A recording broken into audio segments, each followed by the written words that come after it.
Dans cette vidéo, nous allons parler du fameux pixel. Alors le pixel, c'est quoi? C'est un bout de code qu'on va mettre sur le site internet, donc que ce soit un WordPress ou que ce soit un Shopify, que ce soit un e-commerce ou n'importe. Normalement, tu dois avoir des endroits où mettre du code HTML, que ce soit des tunnels de vente, Learnybox, ClickFunnels, bref, tu as plusieurs possibilités. Enfin, la possibilité, tu l'as pour mettre du code.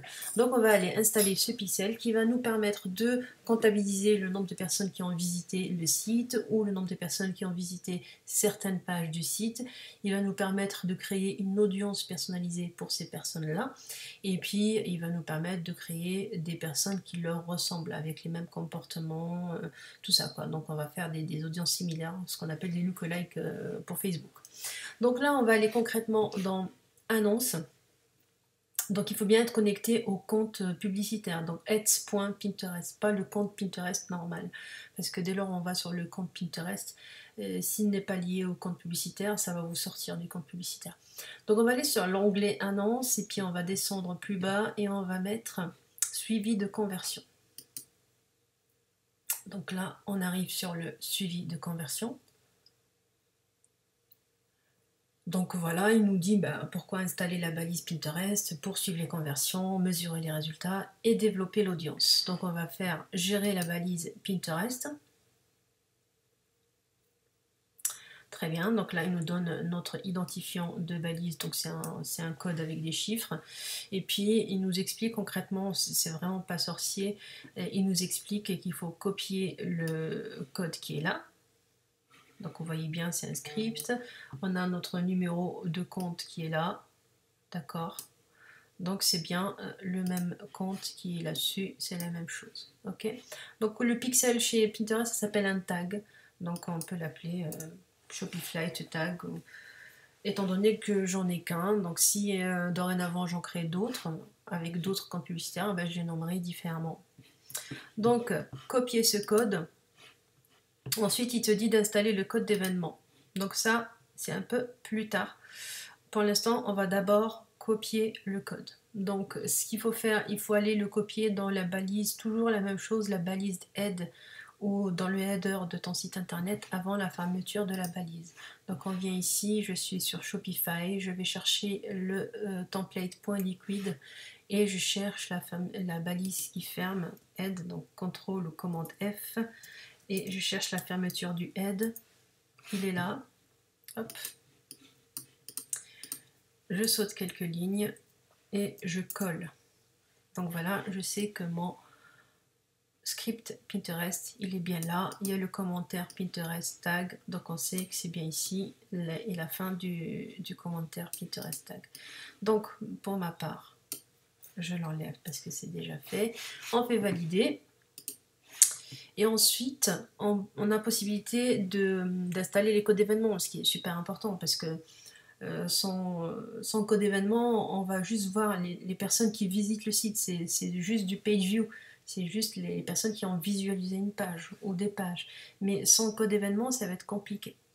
Donc, si tu es sur un site WordPress, par exemple, et ta page checkout, elle s'appelle... checkout, enfin tu as plusieurs pages. Donc là, il faudrait mettre dans chaque page le code de suivi. D'ailleurs, ils le disent, ajoutez uniquement ce code aux pages que vous voulez suivre, dont vous voulez suivre les conversions.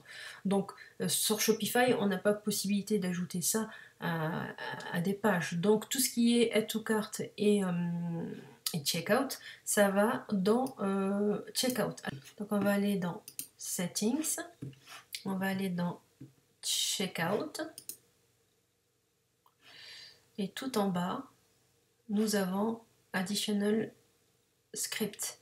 Donc là concrètement c'est ici qu'on va ajouter notre script additionnel. Et les scripts additionnels pour nous c'est le script checkout. Ok. On le met ici.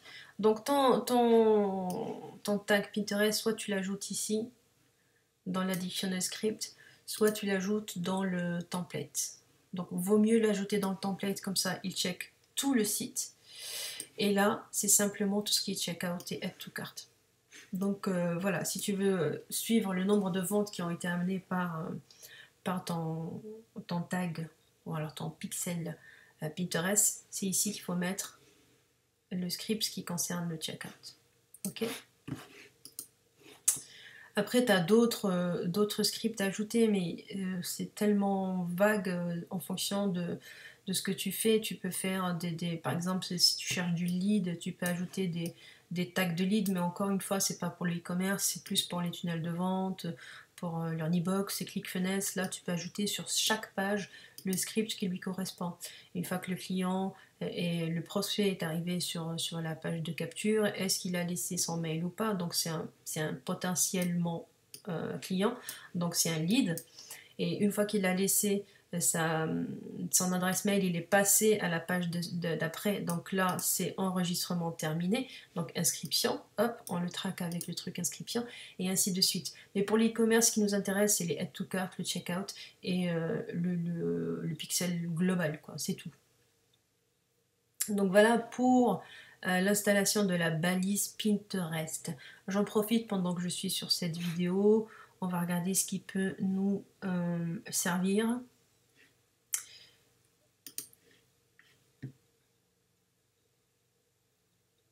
Ok, donc il voit qu'il n'est pas validé parce que je ne l'ai pas validé, ce qui est normal. Par contre, maintenant, je vais changer de compte pour vous montrer sur un compte validé. Donc me voilà sur un compte qui a été vérifié il n'y a pas si longtemps que ça, puisque c'est un tout nouveau compte, et on voit que le statut est vérifié. On voit également qu'on peut créer un nouveau Pinterest tag, un nouveau pixel.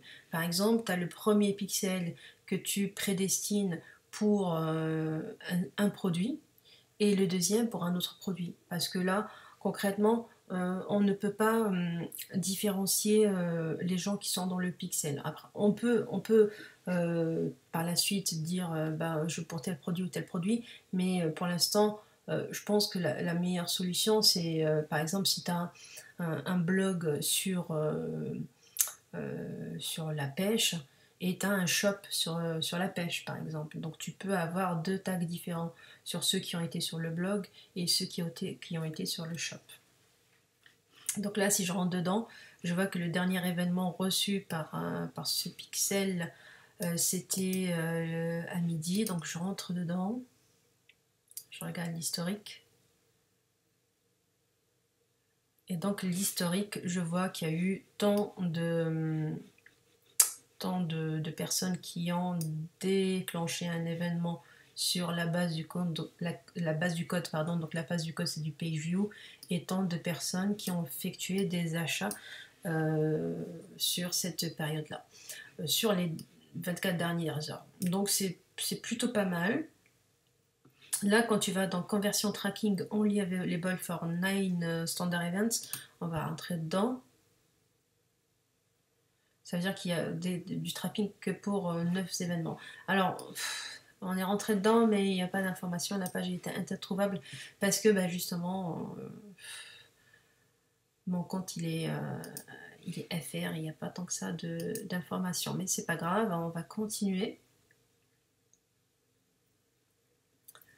Hop, tu peux exporter la data également dans un tableau Excel pour voir ce que ça donne. Ensuite, en allant sur les audiences, je crée une audience, tous les visiteurs du site. Je vais écrire visiteurs du site. La description, je crois, il n'y a pas besoin. Accordé au pixel que je demande et dans les 30 derniers jours, par exemple. Hop, et je crée. Donc là, je vois que j'ai une fenêtre qui s'est créée. Il me dit nous avons besoin d'un peu de temps pour générer cette audience. Donc merci de vérifier plus tard. Je peux créer une autre audience. Là, je peux mettre une liste de clients. Donc je fais Next. Donc là, pour aller télécharger notre fichier client, il faut aller télécharger ça si vous êtes e-commerçant sur Shopify. Donc vous allez sur Customers, vous cochez tout, ou vous exportez la liste des clients. Par contre, il y a un truc, il faut avoir une seule colonne dans ce fichier. Donc pour moi, ça me paraît logique que ce soit la colonne email, parce que c'est avec cette donnée que les gens se connectent sur Pinterest, toujours avec un email. Et donc il faut le fichier CSV, il faut le nettoyer, il faut donc le convertir en colonne, et puis virer toutes les colonnes et ne garder que celle de la donnée du mail. Donc là, moi, j'ai déjà nettoyé le mien et je vais aller chercher ce fichier qui doit s'appeler Customers. Ok, je fais Create. Et donc là, pareil, voilà, ma colonne fichier client site est en train d'être générée et il faudra que je revienne plus tard. Ensuite, qu'est-ce qu'on peut créer d'autre? On a fait les visiteurs du site internet, on a fait la liste des clients, on peut faire avec un engagement, avec un pin. Là, on va créer un lookalike des personnes qui ont déjà ayant eu des attitudes similaires à ce qui était sur le site. Donc on fait Next, et donc on va dire je veux un lookalike des personnes qui ont visité le site, 1% dans les États-Unis, donc j'appelle ça lookalike US 1% sur les visites, des visites. Alors un lookalike visiteur US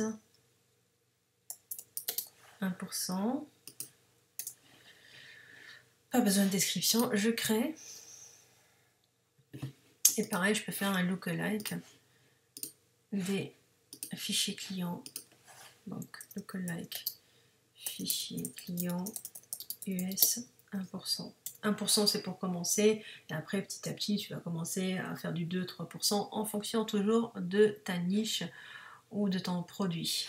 Et je crée, mais plus on est proche des 1%, et mieux c'est. Après, si en étant à plus 2, 3, 5, 10, on est de plus en plus loin du client idéal. Donc voilà, et ces audiences-là, par la suite, on va pouvoir les réutiliser dans une campagne. Donc au lieu d'aller chercher des intérêts, on va aller chercher des audiences qu'on a créées au préalable ici.